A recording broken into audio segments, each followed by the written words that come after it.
잠깐 기도하겠습니다. 사랑하는 하나님 감사합니다. 하나님께서 죽을 수밖에 없는 저희들을 사랑하여 주시어서 아버지 하나님 그 은혜로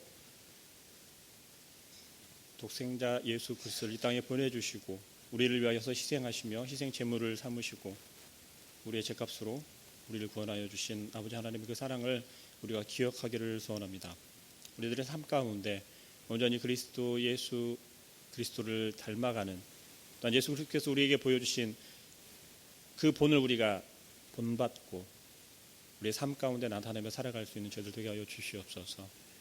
하나님께 나눕니다. 말씀을 나눌 때에 주님 부족한 자를 세우셨으니 사용하여 주시되 저는 없고 오직 예수 그리스도만 있게 하여 주시어서 듣는 이들로 하여금 아버지 하나님을 알게 하시고 보게 하시고 만나게 하여 주시어서 하나님께서 말씀하시는 그 말씀을 온전히 받아 먹고 우리의 삶의 생명의 말씀이 될 수 있도록 주님께서 역사하여 주시옵소서. 예수 그리스도의 이름으로 기도합니다. 아멘. 할렐루야. 드디어 비가 옵니다. 무척 기다렸었던 비인데요.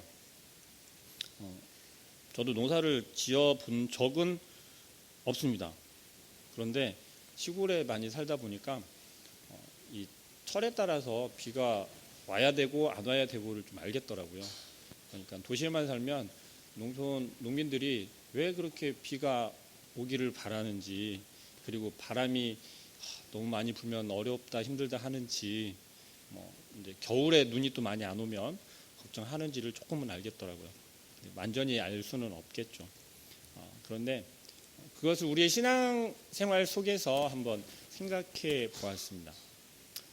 도시에 사는 사람들을 비유를 해서 우리 교회 안에 항상 열심히 거하는 우리 성도님들을 생각을 해보면 부족한 게 없고 항상 넘쳐나고 어느 때에든지 하나님의 말씀을 들을 수 있는 아주 풍족한 그러한 생활이다라고, 그러한 모습이다라고, 삶이다라고 말을 할 수 있을 것 같아요. 그런데 그렇지 못한 곳이 있잖아요. 아직까지 복음이 들어가지 못한 곳도 있고요.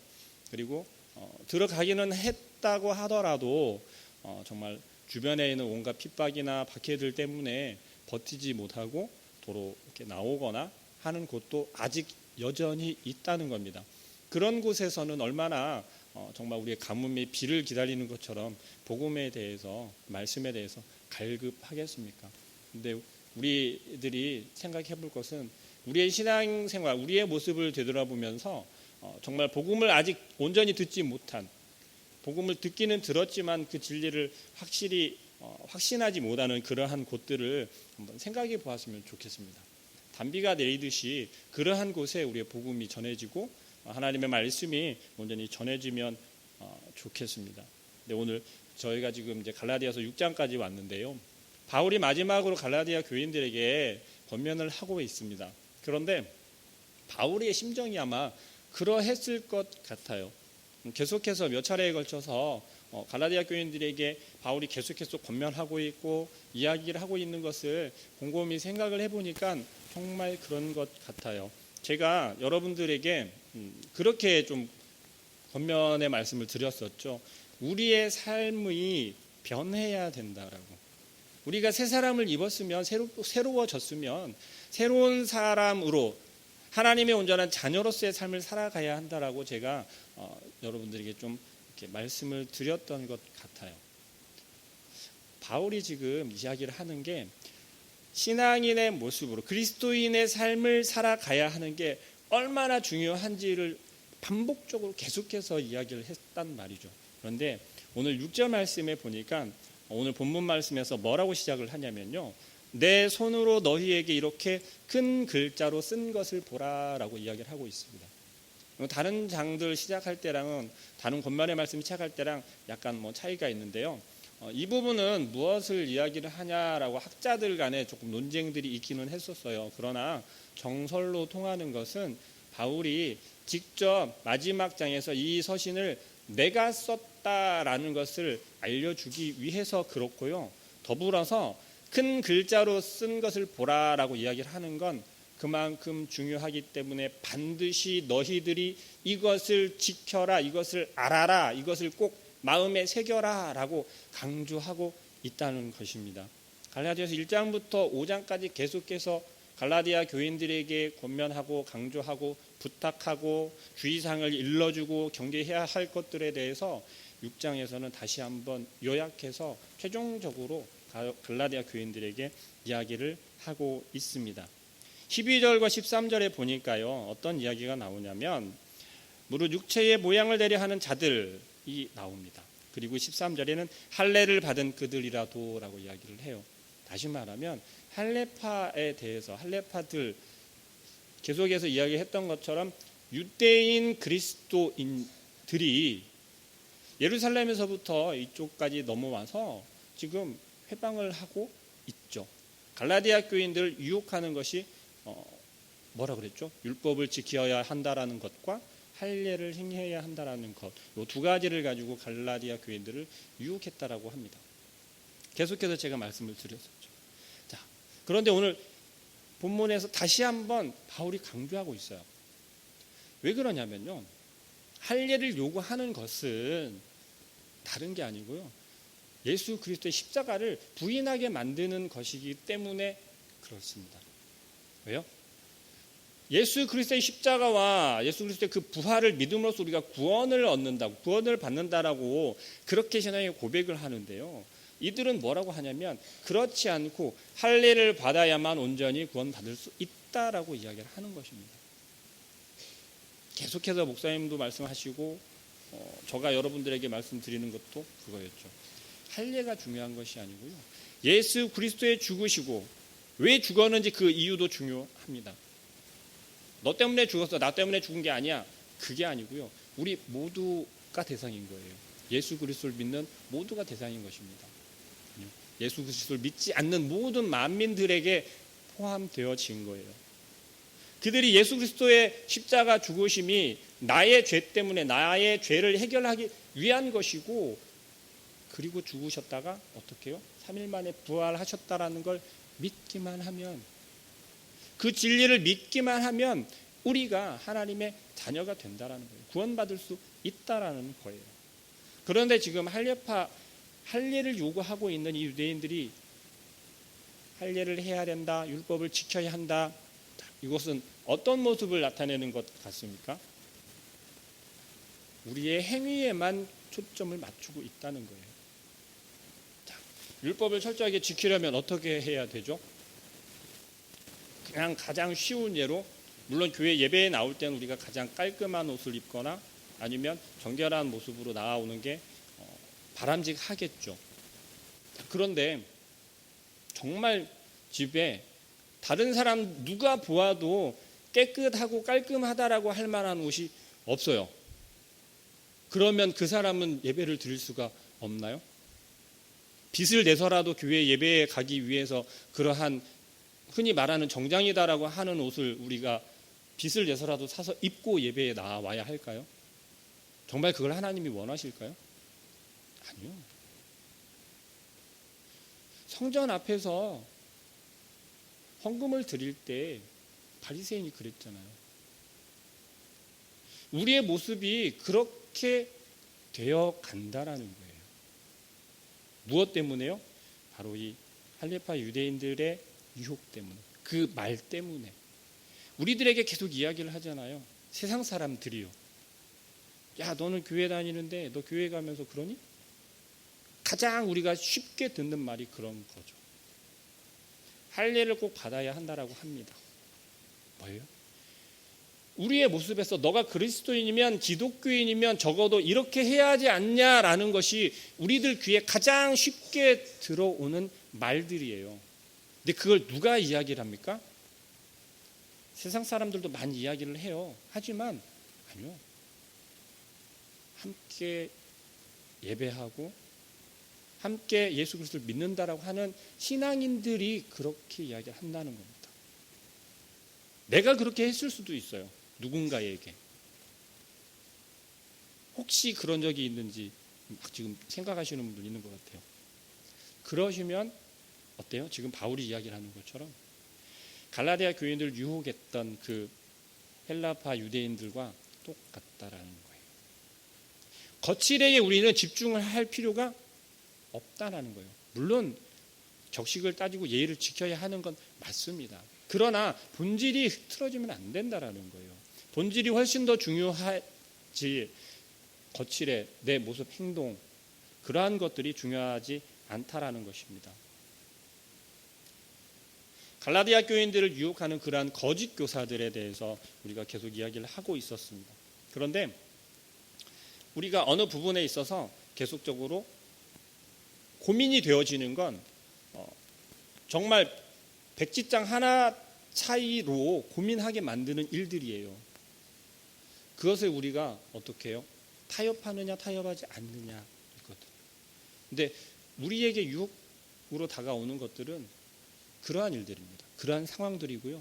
우리의 삶 속에서 우리를 그렇게 자꾸 시험하고 유혹하는 것들이라는 겁니다. 12절과 13절에 이야기를 하고 있는 것은 바로 그러한 거예요. 13절에 할례받은 그들이라도 스스로 율법은 지키지 아니하고 너희에게 할례를 받게 하려는 것은 그들이 너희의 육체로 자랑하려 함이라라고 이야기를 해요. 이거 뭐예요? 결국은 우리들의 무너지고 우리들의 신앙의 삶이 깨어지는 걸 통해서 그들이 자랑거리로 삼겠다라는 겁니다. 우리가 넘어지고요. 우리가 우리의 신앙을 버려버리면 어떻게 해요? 우리를 유혹했던 그 거짓 선지자들은 지금 우리 주변에 있는 이단들은 통쾌해 한다라는 거예요.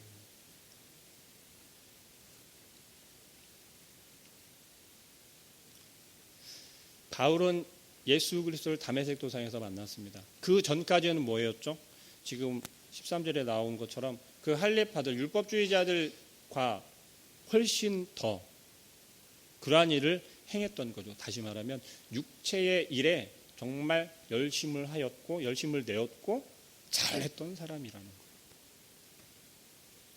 그랬던 바울이 다메섹 도상에서 예수 그리스도를 만남으로써 어떻게 됐죠? 한순간에 싹 버려버렸어요. 바울의 신앙의 고백이 되어지는 건 다른 게 아니고요. 바로 그런 것입니다.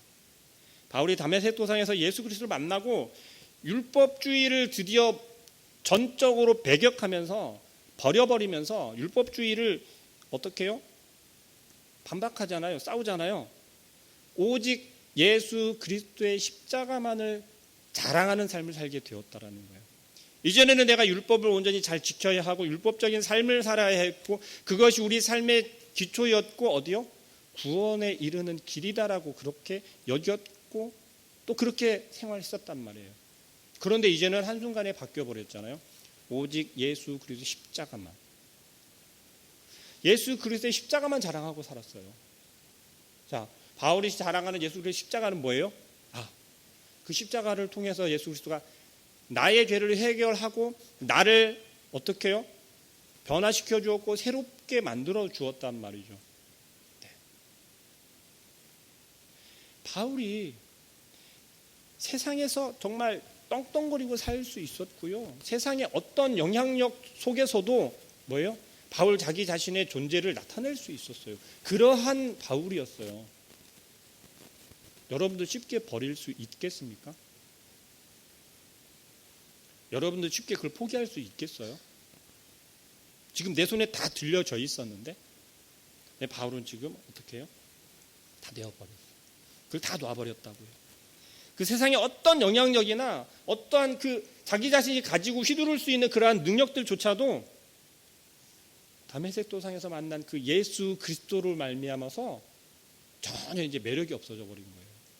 전혀 그게 좋아 보이질 않는 거예요. 그게 자랑거리가 되질 않았던 거예요. 바울에게 있어서 지금 가장 자랑거리는 가장 매력있고 흥미있고 한 건 뭐예요? 바로 예수 그리스도. 다시 사신 예수 그리스도란 말이죠. 그것만을 바울은 자랑하면서 살았고 그것이 내가 계속해서 전해야 하는 거다라는 걸 알게 되었고 내가 그러한 삶을 살아야겠다라고 고백할 수밖에 없게 변했다라는 거예요. 이전에 바울의 모습은 있습니까? 없습니까? 없어요.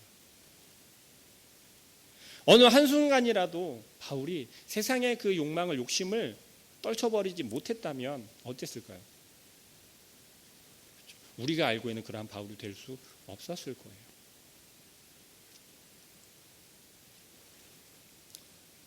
15절 말씀해 보니까요. 할례나 무할례가 아무것도 아니로되 오직 새로 지으심을 받는 것만이 중요하니라라고 이야기를 해요. 바울 자신을 스스로 비추어 보면서 지금 갈라디아 교인들에게 권면하고 있어요. 바울에게 있어서 할례를 받는 것이나 할례를 받지 못하는 것이나 그것은 중요하지 않답니다. 왜요? 예수 그리스도만 만나면 끝난다라는 거예요. 예수 그리스도만 만나면 해결된다라는 거예요. 오직 예수 그리스도 안에 뭐예요? 새롭게 내가 거듭날 수 있는, 내가 새로운 삶을 살아갈 수 있는, 내가 새로워질 수 있는 길이 있다는 걸 바울은 깨닫게 되는 거예요. 알게 되는 거죠. 체험하게 되는 거예요. 그 길을 열심히 바울은 고백합니다. 전합니다. 그렇기 때문에 할례나 무할례가 필요 없기 때문에 이방인이든 유대인이든 상관이 없는 거였어요. 예수 그리스도를 전하는 것은, 예수 그리스도를 전할 대상에 대해서는 아무런 자격의 제한이 없게 되는 거죠. 갈라디아 교인들이 바로 그러한 대상이었잖아요.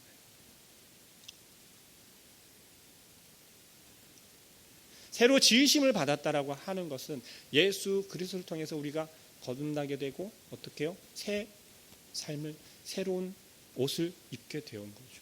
다시 말하면 이 세상에서 우리가 종노릇하고 이 세상에서 발목을 잡혀가지고서 그렇게 세상 속에서 살아가다가 예수 그리스도를 통해서 어떻게 해요?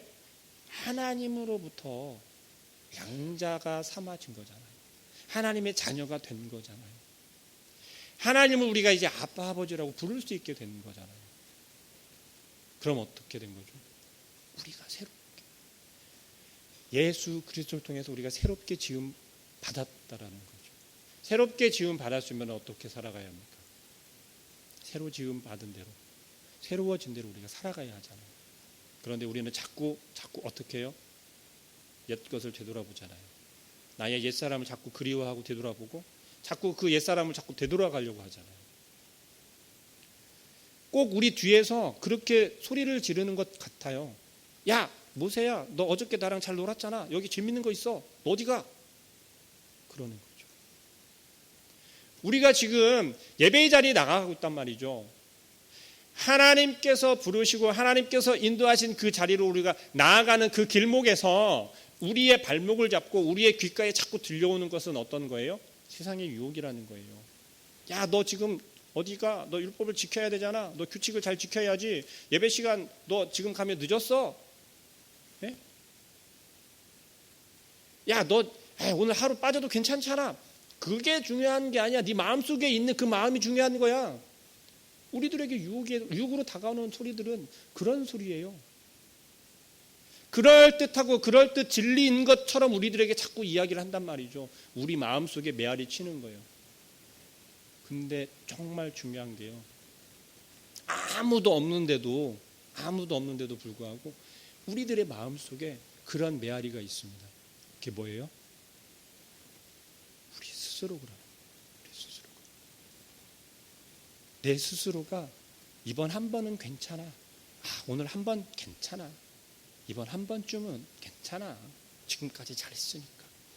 오늘 한 번 내가 이러니까 괜찮으실 거야. 하나님께서도 눈 감아 주시겠지.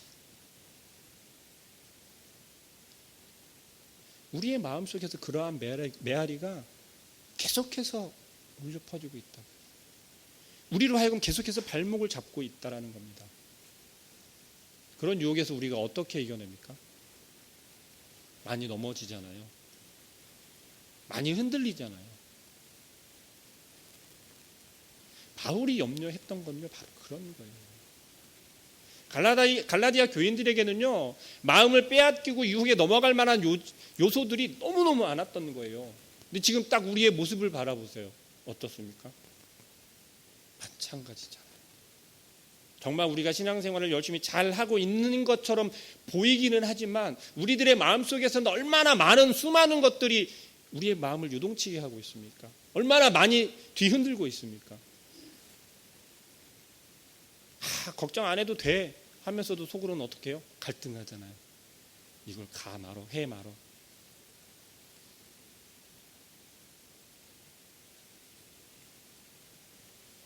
우리에게 있어서 새로운 옷을 입고요. 예수 그리스도께서 거듭났다라고 하는 것은 우리 스스로가 할 수 있는 게 아니에요. 근데 우리는 자꾸 착각해요. 내가 신앙생활을 오래 했으니까 이젠 거듭난 삶을 살 수 있겠지라고 착각한다. 내가 예수 그리스도를 온전히 믿어. 그 어떤 것이 와도 나는 흔들리지 않을 자신이 있어.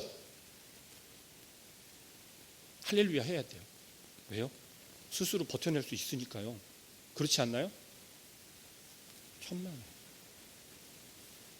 우리가 거듭날 수 있는 것은요, 우리가 새로워질 수 있는 건요, 누구를 통해서만 가능합니까? 하나님의 의로부터만 가능. 아버지 하나님의 그 은혜로만 가능하다라는 거죠. 근데 우리는 그것을 구하지 않고 생각하지 않아요. 그 아버지 하나님의 의의가 뭡니까? 하나님의 그 은혜가 뭐예요? 예수 그리스도잖아요. 우리가 거듭날 수 있는 방법으로 주신 게 바로 아버지 하나님께서 우리에게 주신 예수 그리스도란 말이에요.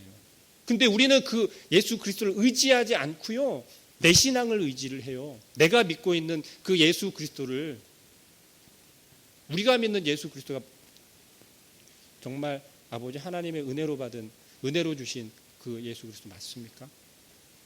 내가 만들고 있는 예수 그리스도가 아닌가요? 우리의 모습대로, 우리의 모양대로 맞추어서 만들어지고 있는 그 예수 그리스도의 십자가 아닌가요? 하나님께서 우리에게 주신, 하나님께서 우리에게 베풀어 주신, 오직 우리를 사랑하사 독생자 예수 그리스도를 주신 그 예수 그리스도가 우리에게, 우리 안에서 우리를 어떻게 해요? 우리를 어떻게 해야 돼요? 변화시켜야 되잖아요. 우리 안에서 나의 옛사람과 막 싸워서 어떻게 해야 돼요? 내 옛사람이 어떻게 해요? 떠나가야 되잖아요. 이미 다 쳐내야 되잖아요. 깨끗하게 만들어 버려야 되잖아요. 우리 안에 가득 차 있고 우리 안에서 넘쳐나야 하는 것은 바로 예수 그리스도라는 거죠. 할렐루야.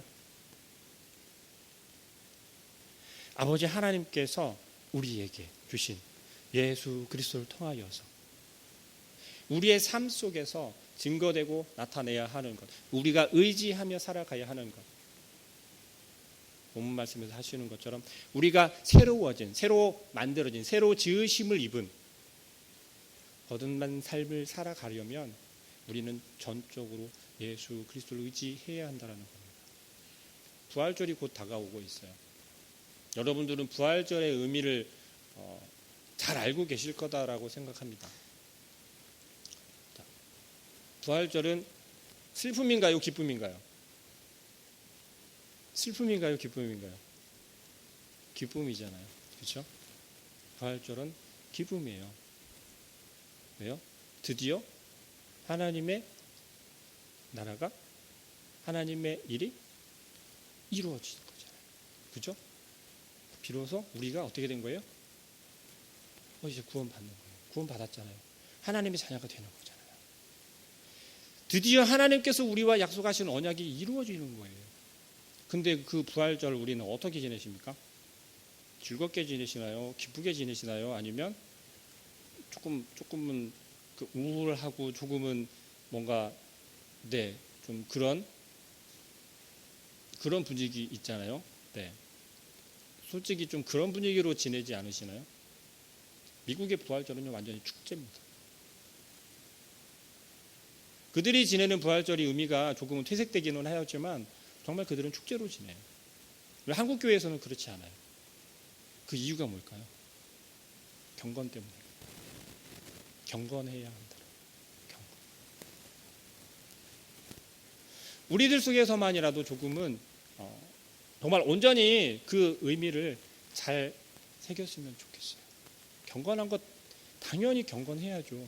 그런데 형식적인 율법적인 경건으로 가면 안 된다라는 겁니다.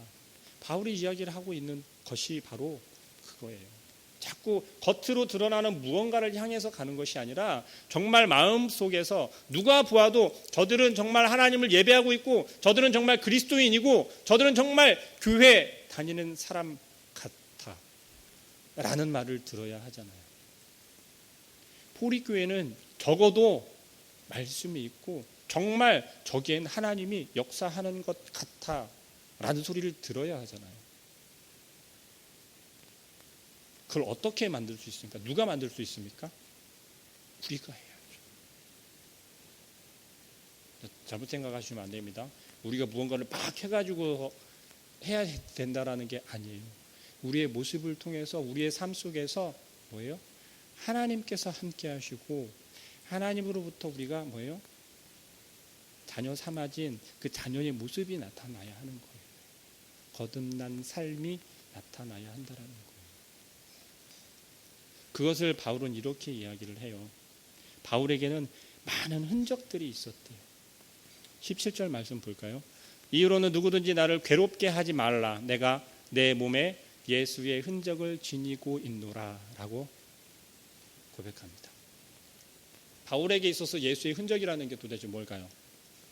예수님이 너는 내가 만난 마지막 사도야 라고 하면서 어떻게 사인을 딱 해줬을까요? 아니면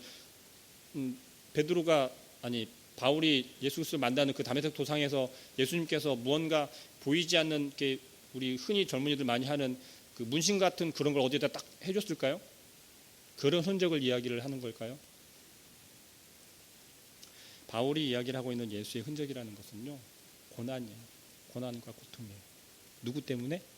예수 그리스도로 인한, 예수 그리스도의 복음을 전하다가 바울이 당한 그러한 고난, 고통, 역경들을 이야기를 하는 거예요.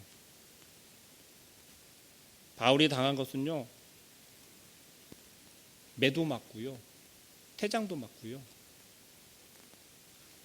돌에 맞기도 하고요, 죽을 뻔했잖아요. 아니 죽은 줄 알았었잖아요. 그리고 또 3번이나 파손되는 것도 경험하게 되었어요. 그게 다 이유가 무엇이었죠? 예수 그리스도의 복음을 전하다가 그렇게 되었잖아요. 오직 예수 그리스도만. 바울에게는 다른 것도 없었어요. 내가 죽으면 죽었지 예수 그리스도 복음을 내가 부정하지 않겠다. 오직 나는 그거 하나만 전하겠다라는 거였어요. 예루살렘의 유대인들이 왜 바울을 경계하고 두려워했을까요? 바울이 전하는 복음은요, 힘이 있었어요. 파워가 있었어요. 왜요? 이방인들에게 그렇게 전해질 수 있는 건 그만한 능력이 있었던 거예요. 근데 그게 바울의 능력입니까? 아니요. 바울은 전적으로 자기 자신을 이미 다 버렸잖아요. 자기가 가지고 있는 지식이나 자기가 가지고 있었던 어떤 지위나 위치나 출신 성분이나 그런 걸 다 버렸다고요. 오직 예수 그리스도 하나만 의지하여서 나가서 전했다라는 거예요. 자기가 만난 예수. 우리들에게 이런 예수의 흔적이 있습니까? 우리들에게 이런 예수의 흔적이 나타나십니까? 아니요. 정말 부끄럽지만 저에게도 만약에 이러한 상황이 닥친다면 여기에서는 고백할 수 있을 거예요. 그러하겠습니다라고. 하지만 정말 그러한 상황에 맞닥뜨렸다면 고민이 될 것 같아요. 가끔 그런 생각을 해보긴 하거든요. 학교 다니는 때에 뭐 과제를 하거나 연구 과제 같은 거 나오면 그때 당시 우리 이제 그 선배 목사님들 그분들이 그렇게 했던 행동들, 그러한 모습들을 과연 지금 시대에도 동일하게 만약에 겪어야 한다라면, 그 상황이 나에게 만약에 닥쳐왔다라면 나는 어떻게 할 것인가? 나는 정말 그것을 정말 부인하지 아니하고 지켜낼 것인가? 내가 받는 고통을 참기 어려워서 부인할 것인가? 지금 우리가 살아가고 있는 이 시대에는요, 눈에 보이게 우리가 뭐 이렇게 고문을 당하거나 아니면 뭐 매를 맞거나 아니면 교회가 불타거나 그러한 핍박을 당하는 경우는 없을 거예요. 그럼 뭐예요? 그냥 우리의 삶 속에서인 거예요. 우리의 삶 속에서 우리가 지키지 못하게 만드는 것들요. 그 속에서 우리가 조금은 손해를 보거나 조금은 피해를 입는다고 할지라도 예수 그리스도의 복음을 지키기 위해서 그것을 감당해낸다면 그때부터가 비로소 우리에게 쌓이게 되는 예수의 흔적이 될 거다라고 생각합니다. 우리의 삶 속에서 우리가 받는 뭐가 있을까요? 우리나라 제도, 우리나라 뭐 가정에서 흔히 있을 수 있는 그런 거 있잖아요. 뭐 예를 들어 제사를 지내지 않는다든지, 가족들로부터 제사를 지내지 않는다라고 친척들로부터 어떻게 해요? 관계가 끊어진다든지, 가정을 파괴하거나 그러려고 이런 말씀을 드리는 건 아니에요. 저희 할아버지가 지금은 돌아가셨지만 저희 할아버지 때부터 예수를 믿었습니다. 근데 저희 할아버지가 둘째세요. 그러니까 저희 할아버지의 그 위에 할아버지가 있었던 거죠. 좀 옛날로 치면 그런 곳이었습니다. 대가족이 모여서 명절이면 무조건 모여서 인사를 드리고 제사를 드리고 종갓집 수준이었어요. 그런 곳에서 할아버지가 복음을 받아들이고 신앙을 지켜 나가기 시작했어요. 할머니가 먼저 믿으셨던 것 같아요. 근데 정말 소원은 그거였어요. 제사를 지내지 않고, 그러니까 할아버지의 아버지겠죠. 제사를 지내지 않고 추도 예배를 드리는 게 소원이셨어요. 그래서 저희가 할 수 있는 건 명절 때마다 큰 집에 가는 거였어요. 얼굴도 잘 모르고 알지 못하지만 갔어요. 어른들과 인사는 하지만 제사는 지내지 않았어요. 별로 좋아할 리가 없잖아요. 제사도 지내지 않는데 니들 뭐하러 오냐. 처음엔 그렇게 됐었어요. 근데 그게 1년, 2년 반복이 되다 보니까 조금씩 변화가 생기더라고요. 할아버지가 돌아가시기 한 5년 전쯤부터 추도 예배를 할아버지 댁에서 드리게 됐어요. 큰 집의 식구들이 할아버지 집으로 인사를 드리러 오게 되었어요. 처음에는 별로 대수롭지 않게 생각을 했었어요. 지금 우리의 이 시대를 살아가면서 우리가 최소한 할 수 있는 거다라고 지금은 생각합니다. 그걸 통해서 뭐예요? 예배를 드리는 모습을 보여주게 되고 예수 그리스도에 대해서 전하게 되어졌다라는 거죠. 그 가족들 중에는, 큰 집 식구들 중에는 교회를 다니는 분들도 생긴 것 같아요. 그럼 무엇일까요? 꾹 참고 핍박을 받고 욕을 먹으면서도 그것을 지켜 나아갔을 때 결국은 뭐예요? 변화된다라는 겁니다. 당장은 우리가 관계가 써먹써먹해지고 관계가 틀어지는 것처럼 보일지라도 결과적으로는 뭐예요? 우리의 마음이 흔들리지 않고 그 진리를 지켜 나아가면 일하시는 분은 하나님이라는 거예요. 우린 자꾸 우리가 뭔가를 그들의 마음을 바꾸려고 하고 그들을 설득하려고 하고 그들의 마음에 들게 우리가 뭔가를 자꾸 하려고 한다라는 거예요. 그게 아니라 우리가 지켜야 할 진리를 지켜 나아가면, 우리의 모습에서 흔들리지 않는 모습을 보여준다면 어떻게 해요? 예수 그리스도께서 우리 안에서 역사하시기 때문에 우리를 통해서 일하신다라는 거죠. 그들의 마음을 움직이는 건 우리가 아니라 하나님께서 하시는 일이죠. 우리의 삶에서 우리가 바울처럼 살 수는 없을 거예요.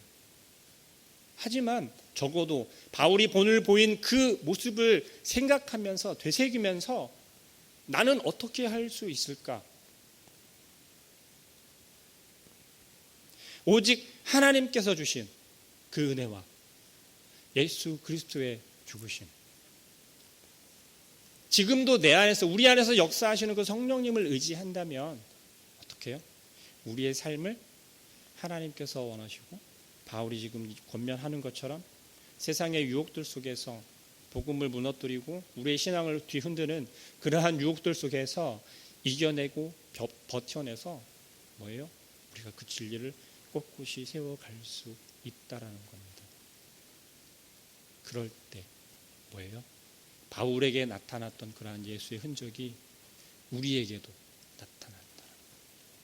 우리에게도 그러한 예수의 흔적을 남기기 위해서 어떻게 해요? 날마다 우리가 죽어야겠죠. 날마다 우리가 어떻게 해요? 부서져야겠죠. 하나님을 의지하고 오직 예수 그리스도, 지금도 살아서 역사하시는 예수 그리스도를 의지하는 그러한 우리 성도님들 되기를 소망합니다. 기도하겠습니다. 사랑하는 하나님, 하나님께서 우리에게 예수 그리스도를 보내주시고 예수 그리스도를 통하여서 우리의 옛사람을 벗어버리고 새 옷을 입어 하나님의 자녀가 될 수 있도록 불러주시고 선택하시고 또한 아버지 하나님의 그 품에 품어주시니 감사합니다. 그러나 저희들을 미련하여서 어리석어서 아직까지도 옛사람을, 우리의 옛사람을 그리워하고 그 옛사람의 옛 옷을 계속해서 꺼내 입는 저희들을 바라봅니다. 주님, 우리들에게 지혜를 주시어서 옛것을 버리게 하시고 온전히 아버지 하나님 새로 입혀주실 그 새 옷에 우리가 만족하며 또한 그 새 옷을 입고 성령님의 인도하심을 따라 온전한 삶을 살아갈 수 있는, 아버지 하나님의 자녀로서의 온전한 삶을 살아갈 수 있는, 나타낼 수 있는, 그리하여서 세상 사람들로부터 우리가 당하는 그 십자가